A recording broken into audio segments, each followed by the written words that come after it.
Thanks very much. We realised that actually looking at the last two presentations, we got nothing as exciting to present as that. So what we are going to do is we also realise there's a lot of glasses down there wet to be filled with red wine and white wine, so we're not going to be long. This presentation really is geared to more financial. We're seeing institutions, we saw analysts this morning. So I'll give a bit of background to us. I'll get Gary to flick through some of the top level financials, and we'll go through probably quite quickly, and then we'll do some questions and talk about afterwards for any of you who want to know a bit more about us or the business. So Manx Telecom. Manx Telecom, it's the telecom operator on the Isle of Man. The Isle of Man was run by BT many years ago, run by BT Liverpool District. You know, the few engineers on the Isle of Man, everything else was run out of Liverpool. Back in the early 80s, 1980s, not 1880s, when I was around on the Isle of Man, the BT decided that, the Isle of Man government decided that they could grant their own telecoms licence, because that's what they were doing in the UK. Telecoms were being liberalised and privatised. So they said, well, we run our own country, we're our own government, we make our own legislation, so we're going to grant a telecoms licence. So they said to BT and Mercury, which came to Wallace at the time, if you want a licence, you have to set up a local company. We're not having it run from Liverpool or run from London or anywhere like that.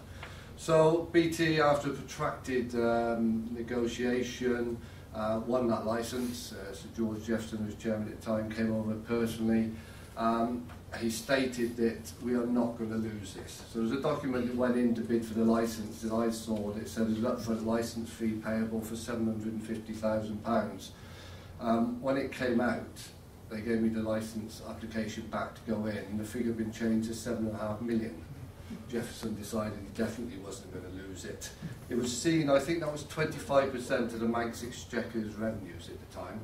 So we did win it. It was quite an easy win in the end, despite various accusations of bribery and corruption. But that's it's a good island economy.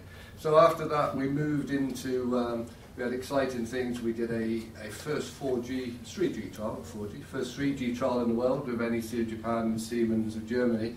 And because we were doing that, at the same time BT were being asked to break out their wireless division, which was the old BT Cellnet, and that became O2. We were asked to go, or we were told to go, you're going part of O2.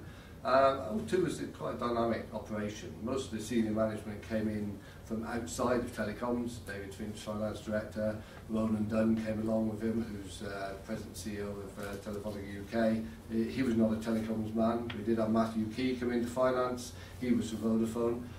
So it was a dynamic operation. We then moved on. We got shoved off with them, sold off to Telefonica. So back in the big corporate world, Telefonica said, where's the Isle of Man? Call it a tax haven. We don't like things like that. We don't like places in the Irish Sea. It's too small for us. Let's get rid. So early 2010, they were approached. They had a couple of approaches already from a private equity company called HG Capital. They said, we're interested. Gave them 6 months. So if you come up with a price in 6 months, it's yours. So June the 30th, 2010, we were sold to private equity HG Capital. And they decided to sell us on again in earlier this year. And in discussions, it was suggested to them that actually, why don't you put this company up on the AIM market and go public? Not something they traditionally done. They were quite wary about it, and they were very careful. But in the end, we went to the market in February. We were 1.7 times oversubscribed, and they got the money they wanted, sold out completely. And there we are, all on our own now. So this is the first interim results roadshow. We did the original placing, we did the year-end results, before February, we had a December year-end, so we had 2 quick presentations. So this is where we are in terms of the results and summary. We've got our revenues grown just over 4%, our fixed line broadband and data business is just up 2%. Nothing spectacular in this business, but it's good, solid business, cash generation, supports a good dividend payment.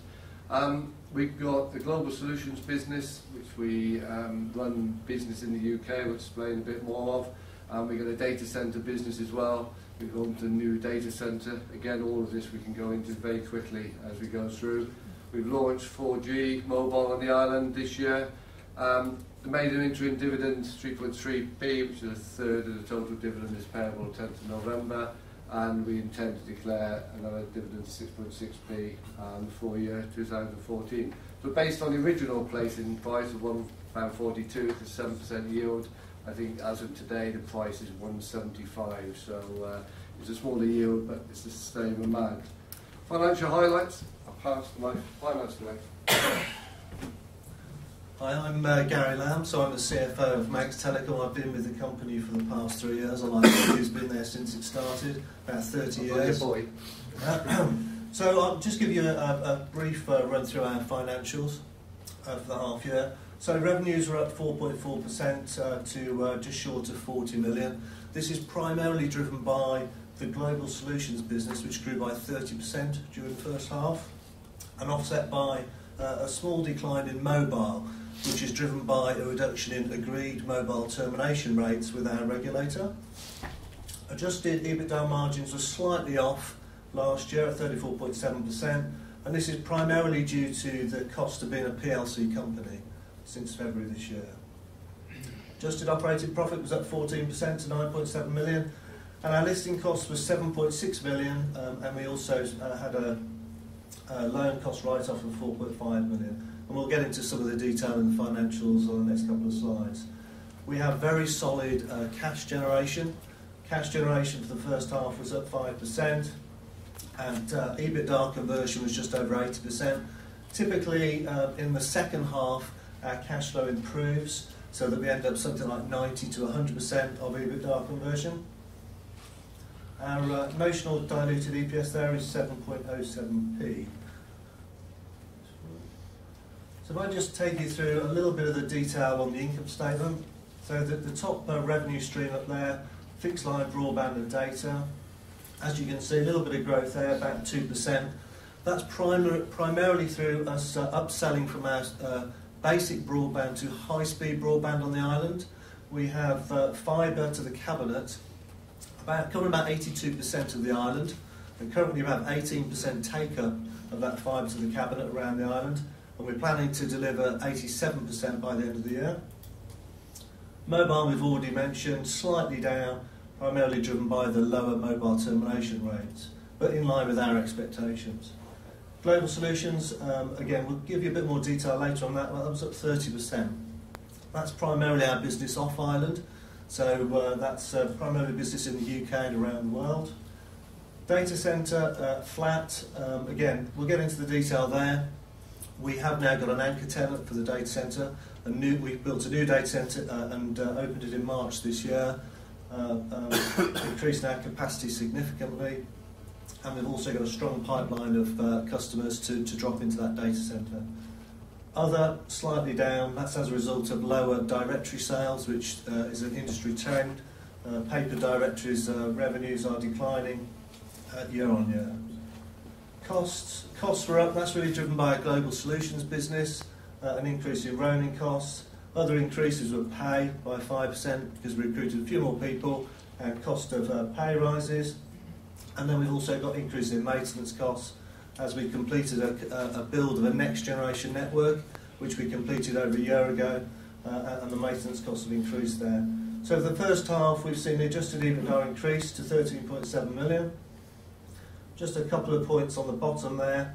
Financial expenses, those are the costs of interest on our third-party debt under our old ownership, so PIK notes and third-party interest, and also a charge for loan costs that were written off on the flotation, and you'll see down the bottom there listed expenses I mentioned earlier.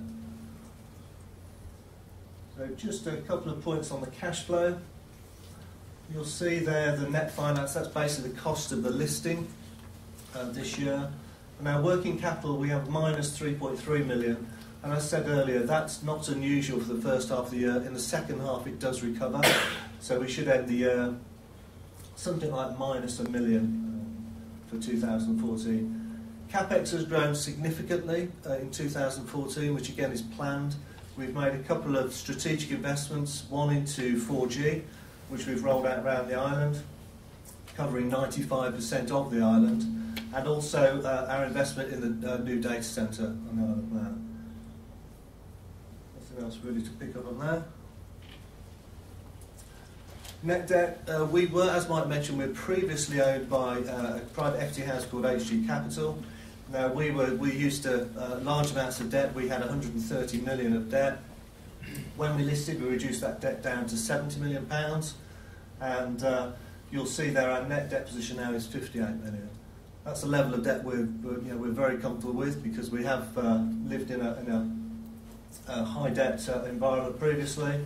Our net debt to EBITDA ratio is 2.1, and our margin on debt has reduced in the last month. And we also covered with a hedge 50 million of the 70 million debt there.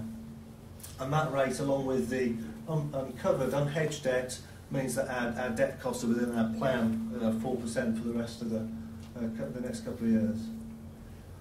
One final thing from me, we have a couple of pension schemes. One is a defined benefit scheme. Now that had sort of 50% of our employees, about 140 employees were in that scheme. We've now just closed that scheme to future accruals. The deficit there is now minus 8 million. Previously it was minus 14 million. To do that, we've made a small transition payment to transition the DB members into the DC scheme of 0.8 million. That's all from me, so we get into some of the detail. Okay, well, what I will do, I'm going to actually, just to upset the system, just go straight on to the strategy at this stage, just so you understand a bit about us. We have a solid cash generative business on the Isle of Man. It's a limited population of 80 to 85,000. We've got over 80% of the broadband fixed line market, 75% of the mobile market. The hosting market, we're not sure, but I think we've probably got about 70% of the capacity. But obviously, a number of years ago, anything to do with technology, you've got to look ahead, and you've got to look ahead very carefully. We recognised that limited market size, limited population, certain technologies, fixed line under threat. Nobody answers the fixed line phone in our house except me. Because my daughters look at me, so it must be you, because if you're not on the mobile, it's not for them. So fixed line usage has traditionally gone down. It's all mobile. And you look at, 3-4 years ago, SMS messaging on mobile was booming. Doubling, trebling. Now it's going down just as quick. Over-the-top technology, WhatsApp, Facebook, iMessage, all of these things have just taken away that. So it's a difficult business. The biggest threat to our business is not our competitor, it's technology. That's my view. So we've always got to be looking at what we think is the next thing and where we're going to get some new business from. So a number of years back, we recognised that we had to move outside of the Isle of Man. We worked with a German company called Tintec, who used our on-island platform, used our roaming agreements and our off-island interconnect to send out a premium messaging service, so things like to airline pilots to give them their schedules, where they needed to know it's definitely delivered. We worked with them, and since then we've expanded into a number of partners and agents in the UK into various areas like travellers market. You'll see things like Labara advertised, you see things, these SIMs on the airlines. We supply a number of those, people like World Sim, an Indian company called Matrix, we supply our SIMs to. Machine to machine, we supply our SIMs into devices that monitor refrigeration units for one of the companies. We've also got lone workers in the UK. The fact that our SIM cards will work on all the networks in the UK mean that we're picking up business in the UK so that it will sit on a virtual network we have with O2, but in the event that person is going into an area and there's no O2 coverage, it will then move on to the Vodafone network or EE. So we've expanded outside of our traditional market, but very much based on our core skills and core technology. We also recognise that data centres we've always done data centre. People didn't believe it in the old days when I talked to some of the guys. We had Reuters put in a server in our telephone exchange probably 20 years ago. That was data centre of sorts. Now we have 3 data centres. You know, we have secure backup, you've got fingerprint technology to get in, there's mains power, standby power in terms of generator, battery power, and whatever else. I'm sure we got something else to stop it falling over. But it's becoming more and more critical. We're finding more and more financial services companies want to move into a dedicated hosting centre. We know all about cyber attacks, denial of service attacks, DDoS attacks. So people are starting to recognise that you're actually better to outsource that from a security point of view than do it yourself. So, you know, a number of businesses now that, you know, have servers in their basement that they look after are getting less and less, particularly in financial services, where if you lose customer data, it gets hacked, it's a major issue. So we've moved out of that traditional telecoms. We're more into the IT space. So even on the Isle of Man, we now do managed services. The Isle of Man Post Office, we've got a 7-year contract, which is to run our IT network, which refresh all of it. We're in the process of virtualising our network. So again, the whole business has moved backwards, because when I started, you had a mainframe computer centre and you had a terminal on your desk. Then they invented these things called PCs, you know, personal computers, so all the power is on your desk. Now we've gone all the way backwards. You put all the power in a thing called a data centre, and you just have a terminal on your desk. So even this technology is fantastic. Given about 20 years, you just go back to where you started. So if you're around long enough, then it's easy. So that's so we've managed. What we've got is a very sustainable underlying growth model. Sustainable cash model that funds a dividend, helps us to fund things like new data centres. But also we've got the data centre business and the off-island business that's growing. So yeah, I think I was quoted this morning and said we are boring, but good boring. And actually more, I think some of the excitement as we see some of the big institutions we've seen, BlackRock today, Artemis, some of the people actually they're starting to quite like good boring. You know, it's perhaps some of the retailers and others need a bit of boring in them. So I'm going to stop now for questions. We've got a lot of other slides, but I don't propose we go in unless you want to go back to anything.